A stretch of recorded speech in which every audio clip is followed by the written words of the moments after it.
তো বন্ধুরা, আমি ঘরে একটু কাজ করছিলাম, তো আমার মা রান্না করছে। আমি গুছিয়ে গাছিয়ে দিয়ে এসেছি। তো কি রান্না করছে চলো তোমাদেরকে দেখাচ্ছি। কি রান্না করছে চলো দেখি মা কি রান্না করছে। কি রান্না করছো মা? বড়া ভাজছে, বড়া দিয়ে আলু দিয়ে ঝোল করবো।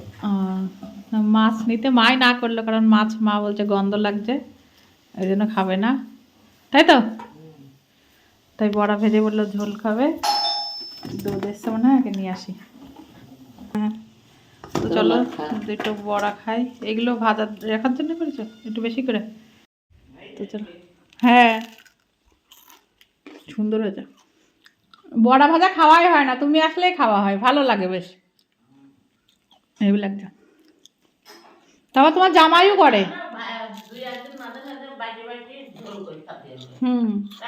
মটরের ডাল আমার ভালো লাগে না।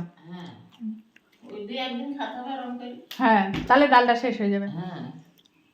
চলো পরে দেখা হচ্ছে, রান্না হোক। তারপরে অন্ধকার হয়ে রয়েছে, কিন্তু বৃষ্টি সেরকম হচ্ছে না, হালকা বৃষ্টি হচ্ছে।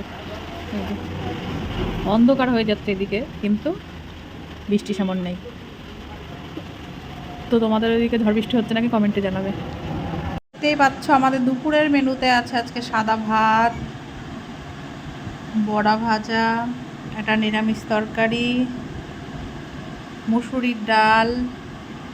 আর মুসুরির ডালটা কালকের, আর মা করলো এখন বড়া ভেজে ঝোল আলু দিয়ে, আর কালকের মাংস আছে। এই হলো আমাদের আজকে দুপুরের মেনু। তো তোমাদের কেমন লাগলো অবশ্যই কমেন্টে জানাবে।